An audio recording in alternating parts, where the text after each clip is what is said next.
Hello friends.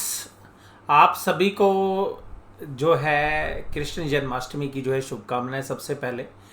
और इसके साथ साथ जो है हमारे कुछ जो सब्सक्राइबर्स हैं, कुछ हमारे जो व्यूअर्स हैं, उनको जो है स्पेशल थैंक्स जो है मैं देना चाहूँगा आज। वैसे तो आप सभी लोगों से बहुत प्यार मिलता है, लेकिन एक अविनीश वत्स जी हैं और वो जो है गुरुग्राम में ही रहते हैं।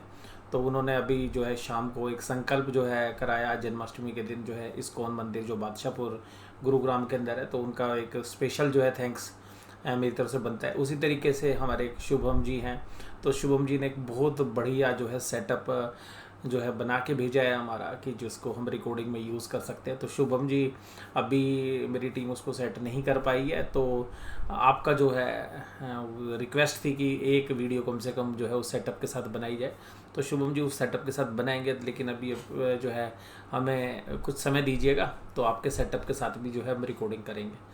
और इसी के साथ साथ जो है आप लोगों के जो कमेंट्स हैं वो काफ़ी बेहतरीन है, जो कि मुझे भी बहुत कुछ जो है पढ़ने के लिए, सीखने के लिए जो है प्रेरित करते हैं। तो मैं सभी लोगों का जो है यहाँ पर धन्यवाद करना चाहूँगा। और इसके साथ साथ जो लोग मेगमनी के अंदर अभी भी इन्वेस्टेड हैं मेरे साथ साथ, वो अच्छे प्रॉफिट्स में अभी बैठे हुए हैं। तो आज भी देखिएगा 5% का अपर सर्किट फाइन कैम के शेयर्स में लगा।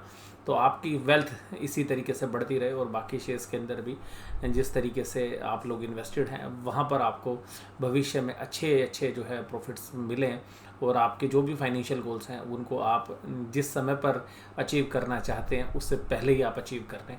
तो इसी कामना के साथ अब आज का शीर्षक आपने देख लिया होगा। शीर्षक क्या था? शीर्षक आपको पता है, शीर्षक है 17,000 की तैयारी। तो 17,000 की जो तैयारी है वो हमने पिछली ही वीडियो में आपके साथ जो है शेयर कर दी थी।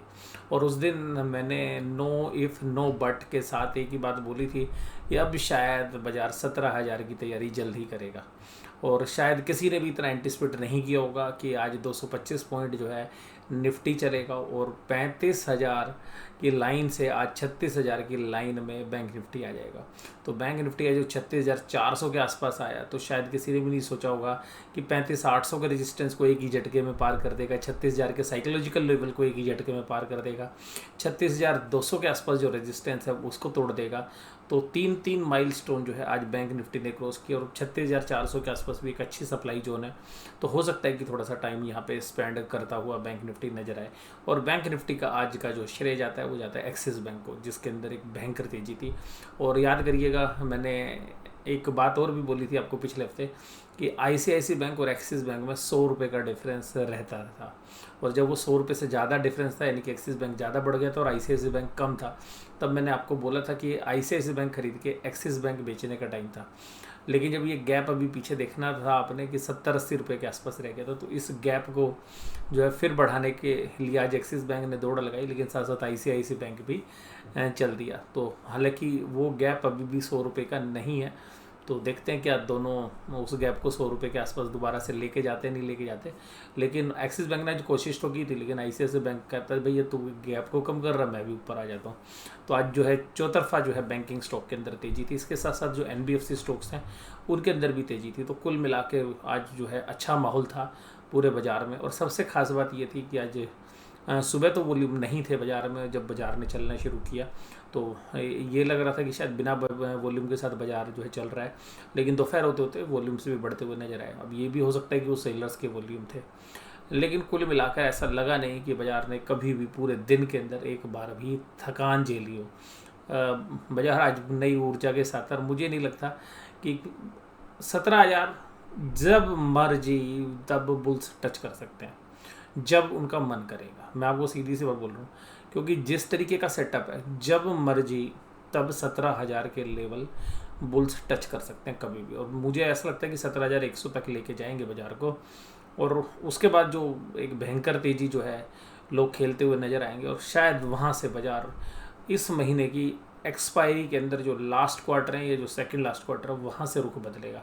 तो 10-12 तारीख तक हमें लगता है कि बाज़ार तेज़ी से कंसोलिडेट जो है करता हुआ नजर आएगा। बीच में एक आधी जो है देखिएगा करेक्शंस तो आ सकती है, लेकिन अब ये देखना पड़ेगा कि 17,000 के बाद जो 17,000 का लेवल जब टच कर देगा बाजार 17,000 17,100, तो क्या वो 18,000 की तैयारी करेगा या वहाँ से यू टर्न लेगा। तो ये हमारे लिए सबसे ज़्यादा इम्पोर्टेंट है। लेकिन अब एक और भी चीज़ सबसे अच्छी जो है आज कॉन्फिडेंस देने वाली थी कि जो ब्रॉडर मार्केट है वो दोबारा से कॉन्फिडेंस दिखाती हुई नज़र आ रही है। कैंडल तो आप ये देखिएगा, ऐसी कैंडल आपको स्क्रीन पे जो है बहुत ही कम नज़र आती हैं। तो एक तरीके का ब्रेकआउट है ये। ब्रेकआउट ये है कि कंसोलिडेशन जोन से बाहर निकल कर आया है, तो तब भी ऐसा आपको ब्रेकआउट मिला है तो जनरली अच्छी तेज़ी बनती है। तो देखिएगा ये ब्रेकआउट था यहाँ पे जब 16,000 का लेवल तोड़ा था, तो फिर अगले दिन गैप अप करके फिर यहाँ से एक नई चाल बनी। और इसी तरीके से आप यहाँ देखेंगे तो ये जो 15,000 वाला लेवल था, 15,000 वाला, तो इस 15,000 वाले लेवल्स के अंदर और 16,000 के बीच में जबरदस्त कंसोलिडेशन हुआ था, जो इस बार इतना जबरदस्त कंसोलिडेशन नहीं था, यानी कि कंसोलिडेशन का पीरियड छोटा था। तो ये हमारे को एक डाउट क्रिएट करता है कि इतनी जल्दी अगर बाज़ार को ऊपर लेके जाया जाता है तो कहीं ये कोई सोची समझी साजिश के तहत तो नहीं हो रहा है कि अगर 17,000 17,100 पे बाज़ार जाए या 200 पे जाए और वहाँ पर बड़े प्लेयर्स बड़ी मंदी के सौदे ना बना लें। क्योंकि इस तरीके से जो बाज़ार चल रहा है, क्योंकि अभी लिक्विडिटी की भरपूर मात्रा में उपलब्धता है बाज़ार के अंदर, तो हो सकता है कि उसकी वजह से भी आपको ऐसा देखने के लिए मिले। लेकिन क्योंकि अक्टूबर में रिज़ल्ट आने हैं, तो अक्टूबर के रिज़ल्ट को भी प्ले करेंगे, तो वो मुझे लगता है कि 11-12 तारीख तक हम बाज़ार के अंदर एक बार बाज़ार को ऊपर के लेवल पे ले जाके इस तरीके की पोजीशंस बनाई जाएंगी कि बाज़ार को दोनों साइड मूव किया जा सके। और बाज़ार के अंदर इस बार इतने शॉर्ट्स पोजीशंस नहीं हैं, जैसे कि 16,000 के माइलस्टोन को जब पार किया था तो जो क्लोजिंग हुई थी वो मजबूत थी, अभी भी क्लोजिंग मजबूत है। देखिएगा जब ये 17,000 के पास जाएगा तो ये कल उसको अटैम्प्ट कर सकता है कभी भी, क्योंकि उससे पहले देखिएगा यहाँ पे ये जो 15,600 ये बड़ा जबरदस्त कंसोलिडेशन हुआ था। ये देखिएगा ये कितना बड़ा पीरियड था। तो ये जो पीरियड था ये आप यहाँ पे देखिएगा जून और जुलाई का पूरा पीरियड आप इसके अंदर देखेंगे कि इतना जबरदस्त कंसोलिडेशन हुआ था। लेकिन अभी क्या हुआ है कि आप अगस्त के अंदर ही आपने सारा खेल कर दिया। अगस्त में ही आपने 16,000 और 17,000 दोनों अचीव करने की तैयारी कर लिया। तो ये जो एक महीने का जो टाइम पीरियड है ये हमारे को थोड़ा सा डाउट दे रहा है, क्योंकि बाज़ार में शॉर्ट पोजीशन है नहीं ज़्यादा, मैं आपको बता दूं। और जैसे ऊपर जाएगा तो कहीं ये जो बड़े प्लेयर्स हैं, जो ऑपरेटर्स, ये आप मान सकते हैं कहीं ये शॉर्ट्स पोजीशन ना बिल्डअप कर ले। तो देखेंगे। अभी तो 17,000 तो कभी भी मार सकते हैं, मुझे ऐसा लगता है, क्योंकि जो सेटअप था किसी भी दो चीज़ को आप ऊपर कर दोगे 17,000 तक टच हो जाएगा। और शॉर्ट्स है नहीं तो सभी लोग अब बुलिश हो जाते हैं, और जब बाजार में सब बुलिश हो जाते हैं ना, तब सबसे ज़्यादा बड़ी चिंता होती है कि बाजार में कोई मंदी करने वाला नहीं है। Reliance, Bajaj finance, ICICI bank, HDFC bank, axis bank, आप देखिएगा जो आज निफ्टी के गेनर है ना 4 फाइनेंशियल्स में। और आपको बता दूं कि जब तक फाइनेंशियल्स नहीं चलते निफ्टी को इतनी अच्छी तेज़ी के साथ बंद करना मुश्किल होता है। बेशक से आज की डेट में फाइनेंशियल्स लैगार्ड रहे हैं, लेकिन फाइनेंशियल्स ने जब भी निफ्टी को ज़रूरत हुई है आके संभाला जरूर है। तो आज भी बैंक निफ्टी ने देखिएगा 3 शेयर्स आज बैंक निफ्टी के हैं, ICICI बैंक, HDFC बैंक और एक्सिस बैंक। तो करीबन 50 पॉइंट की तेज़ी इन्हीं शेयर से है। फिर रिलायंस ने 30 पॉइंट की तेज़ी, बजाज फाइनेंस के अंदर अच्छी तेज़ी बनी हुई है। और बजाज फाइनेंस मुझे अभी पर्सनली, आपको अगर फंडामेंटली देखेंगे, ग्रोथ भी देखेंगे, सब चीज़ें कंसिडर करेंगे, बट इसके अंदर ऑपरेटर या बड़े प्लेयर्स बहुत ज़्यादा एक्टिव हैं, और रिटेलर्स जो है जनरली इसमें शॉर्ट्स पोजीशन बनाए हुए हैं। तो रिटेलर्स को बिल्कुल सांस नहीं लेने दे रहा है बजाज फाइनेंस। लेकिन फंडामेंटल बेसिस पर मुझे पर्सनली ऐसा लगता है कि बजाज फाइनेंस ओवर प्राइस्ड है यहाँ पे, और अच्छे खासे अमाउंट से ओवर प्राइस है। लेकिन ये बाज़ार के अंदर होता है, ओवर प्राइस चीज़ और ओवर प्राइस हो जाती है, गिरने वाली चीज़ और गिर जाती है। यानी कि जो अंडर वैल्यूड होता है वो और ज़्यादा अंडर वैल्यूड हो जाता है, जो ओवर वैल्यूड होता है वो और ज़्यादा ओवर वैल्यूड हो जाता है। तो Infosys, TCS, Nestle, Tech Mahindra, Eicher motor ये आज कमजोरी की तरफ थे। तो अगर आज आप IT स्पेस को देखें तो IT में कोई, आप नेस्डेक के अंदर देखो बहुत अच्छा आज काम कर रहे हैं नेस्डेक के अंदर, तो यार IT को तो कभी भी उठा देंगे आपको। तो ITC को जैसे ही उठाएंगे भाई 17,000 तो वैसे ही टच हो जाएगा सुबह उठते के साथ ही। लेकिन हो सकता है कि कल ना करे, क्योंकि देखिएगा एक स्ट्रेटेजी बताता हूँ मैं आपको कि बड़े प्लेयर्स ना ऑप्शंस के प्रीमियम खाते हैं, और आज जितने भी ब्रोकरेज हाउसेस थे सब ने 36,000 और 36,200 की कॉल्स के ऊपर बाय कॉल दी थी। तो 36,000 36,200 की बाय कॉल है, और थर्सडे तक अगर 36,200 के ऊपर अगर बाय कॉल दी है और बड़े प्लेयर्स मान लीजिएगा बैंक निफ्टी को ऊपर खींचते हैं तो वो तो माला माल हो जाएंगे। और इस तरीके से अगर वो माला माल हो जाएंगे तो जनरली बड़े प्लेयर्स इस तरीके से माला माल नहीं करते, तो जनरली बाज़ार को उसी दायरे में घुमाते रहते हैं जिससे कि ऑप्शंस के प्रीमियम खत्म हो जाए। तो उसकी संभावना मुझे ज़्यादा लगती है कि शायद अभी 1-2 दिन यहीं पे घुमाते रहें बाज़ार को, थोड़ा बहुत ऊपर ले जाएँ फिर थोड़ा बहुत नीचे ले आएँ, तो उस दायरे में घुमा सकते हो। थर्सडे तक अपनी एक्सपायरी तक अपने भैया प्रीमियम पुट और कॉल के 36,000 के बैंक निफ्टी के ले लिए जाए, और 17,000 के आसपास शायद हो सकता है निफ्टी को ले जाए तो 17,000 की पुट और कॉल दोनों में एक्शन आ जाएगा, तो फिर बाज़ार को उसी के आसपास जो है बंद कर दिया जाए थर्सडे तक। तो हो सकता है कि ये इसी के आसपास जो है बाज़ार अभी चले, और 17,000 हो सकता है। 17,000 में देखिएगा कुछ है ही नहीं, 17,000 चाहते तो आज भी खींच सकते थे, लेकिन उन्होंने ऑपरेटर्स ने कहा चलो भी थोड़ा सा यहाँ पे कंसोलिडेट करेंगे। तो 17,000 की कॉल्स जो है सभी लोगों ने खरीद ली होंगी, 17,000 की कॉल एक्टिव हो गई होंगी निफ्टी के अंदर, वो भी देखेंगे ऑप्शन ट्रेड में। और Bharti Airtel, Axis bank, Tata steel, Divi's, coal India, Titan, ONGC, Bajaj finance, Maruti Suzuki, SBI सब में तेजी थी, और बैंक निफ्टी के तो सारे स्टॉक्स में अच्छी तेजी थी। Tech Mahindra, Nestle, Eicher, Infosys, Wipro, TCS, SBI life, इनमें कमजोरी थी।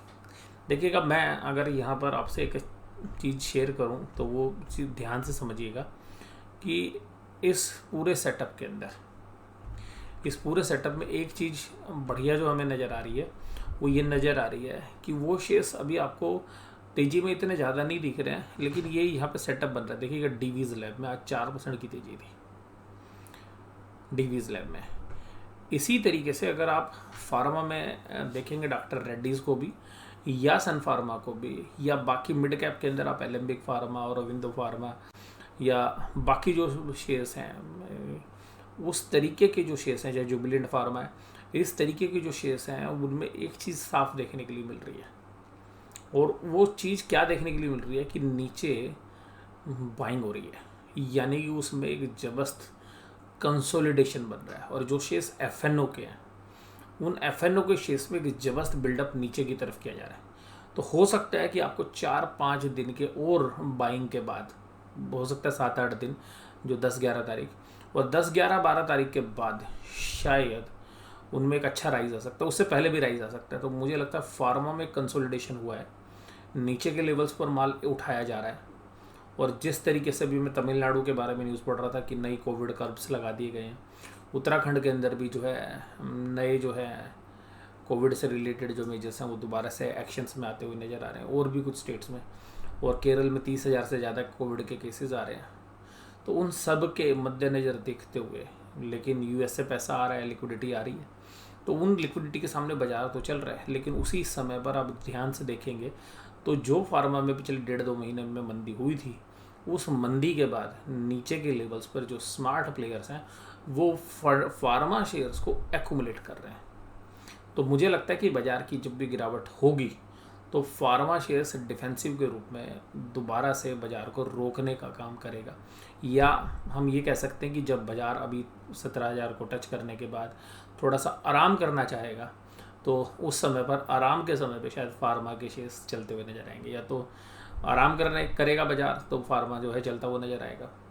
और फार्मा देखिएगा एक लॉन्ग टर्म स्टोरी है अभी भी, और फार्मा के अंदर बहुत लोगों को लगता है कि खाली कोविड से रिलेटेड बातें हैं, लेकिन आप ध्यान रखिएगा बहुत सारे लोगों के जो ट्रीटमेंट्स हैं जो कि कोविड की वजह से, या आरटीपीसीआर टेस्ट कराओगे तब जाके ऑपरेशंस होता है, अब कोई भी ट्रीटमेंट आप कराओगे तो उसकी वजह से बहुत सारे जो ट्रीटमेंट्स हैं, जो बहुत सारे ऑपरेशंस हैं, वो शायद अभी भी पेंडिंग है, तो लोगों ने जो है उनको डेफर कर रखा है। तो मेडिकल के अंदर या मेडिकल सर्विसेज में अभी भी हमें लगता है कि आफ्टर कोविड भी बहुत सारा जो है काम होना है। और सबसे खास बात ये कि जितनी भी सरकारें थी सबकी आंखें खुल गई हैं कि भाई साहब फार्मा में आपको इन्वेस्टमेंट करनी पड़ेगी। तो इस तरीके से आपको फार्मा के अंदर एक जो है लॉजिक लग रहा है। तो फार्मा हालांकि एक लॉन्ग टर्म एंगल से मुझे अभी भी अच्छा लगता है, और अच्छा इसलिए भी लगता है कि बहुत सारे मिड कैप फार्मा शेयर्स आपको कमोडिटी वैल्यूएशंस पर मिल रहे हैं। इसके बाद देखिएगा निफ्टी बैंक 36347, 719 पॉइंट की तेजी। ये मैं आपके साथ डिस्कस कर चुका हूँ पहले, कोई भी रेजिस्टेंस आज इसने नहीं झेला, और सारे रेजिस्टेंस को पार कर गया। 36398 यहाँ पर उसको एक तक टच करके आया, 400 नहीं लगाया, लेकिन 36400 पर एक अच्छा खासा रेजिस्टेंस है। ये हम पहले भी जो है देख चुके हैं, जब लाइफ टाइम हाई इन्होंने लगाए थे बैंक निफ्टी ने 37,708, उससे जब फिसल कर आया था या जब चढ़ते वक्त जहाँ पर रुका था बाजार वो 36,400 के आसपास था। तो उसकी वजह से मुझे लगता है कि हो सकता है 1-2 दिन ये टाइम स्पेंड करें यहाँ पे। अगर 36,400 के ऊपर अगर जाके बाजार खड़ा होता है 1 घंटे के बाद, तो फिर आप समझिएगा कि बाजार फिर ऊपर की तरफ रुक कर सकता है। बट मुझे काफ़ी अच्छे चांस लग रहे हैं कि 36,400 पे बाजार एक बार रुकना चाहिए और रुक के 36,000 के आसपास जो है मंडराता रहना चाहिए, क्योंकि जो ऑप्शंस के प्रीमियम है वो बड़े प्लेयर्स ऐसे ही खाते हैं, क्योंकि 36,000 की कॉल भी होंगी, 36,000 की पुट भी होंगी। तो आज 36,000 की कॉल खरीद ली गई है, एक दिन बाजार को नीचे करेंगे तो 36,000 की पुट लोग खरीद लेंगे, फिर थर्सडे को 36,000 के आसपास 50 पॉइंट ऊपर या 50 पॉइंट नीचे घुमा के वहीं पे बंद कर देते हैं, और सारा जो है रिटेल का पैसा ये ऑप्शंस के ट्रेडर्स खा जाते हैं। कैंडल देखिएगा ये भी मजबूत कैंडल, और ये आपको पता है देखिएगा ये कैंडल से भी आप 36,400 के आसपास थी, लेकिन इसने एक सबसे खास बात क्या थी कि ये यहाँ पर क्लोज नहीं दिया था, टच करके वापस यहाँ पे क्लोजिंग हुई है। तो ये एक जो है आप मान सकते हैं कि एक सस्टेनेबल मूव है। बट ये आप ये बात समझिएगा कि यहाँ पर इस दायरे में पहले भी काफ़ी काम हुआ है, तो अभी भी हालांकि ये ब्रेकआउट कैंडल्स के आसपास पहुँच गई है, तो अगर 36,400 के ऊपर बाजार जाता तो ब्रेकआउट होना चाहिए, लेकिन अभी मुझे लगता है कि टाइम बिताएगा बाजार। अब इस रेंज में, जिस रेंज में यहाँ पे था, तो इस रेंज में भी समय बीत सकता है। और क्योंकि मुझे लगता है कि बैंक निफ्टी के जो डेटा है वो आपको बताता हूँ कि क्यों इस तरीके के हो रहे हैं। देखिएगा 31 को ये जो है जीडीपी के डेटा आने हैं, यानी कि कल। तो कल जब वो डेटा आएंगे तो वो 20% ग्रोथ दिखाएंगे कि भाई तो 20% ग्रोथ हो गई, जीडीपी की ग्रोथ 20% हो गई। अब जब जीडीपी की ग्रोथ है 20%, तो आप क्या सोचेंगे कि जी 20% बढ़ गया, लेकिन ध्यान रखिएगा वो पिछले साल के सेम क्वार्टर से कंपेयर करेंगे, तो पिछले साल 25% गिरी थी और अब 20% चल गई। तो पहले 100 रुपये की चीज़ 75 रुपये हुई, और 75 रुपये की चीज़ 20% बढ़ी, यानी कि 15।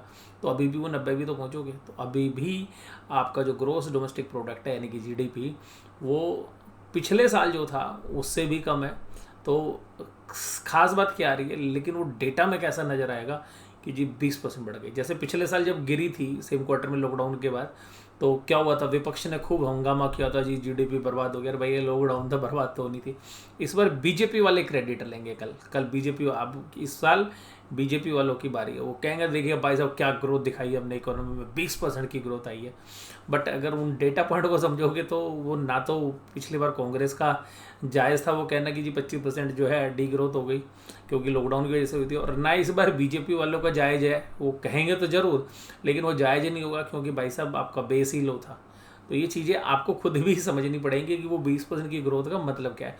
तो उसके चक्कर में क्या होता है भाई साहब, लोगों को सेंटीमेंट दिखाना पड़ता है, तो सेंटीमेंट तो बाजार ने आज दिखा दिया। तो ये शायद उससे न्यूज़ को भी प्ले कर सकते हो, जो सेल ऑन न्यूज़ होता है ना, वो शायद इस तरीके से खेलते हैं।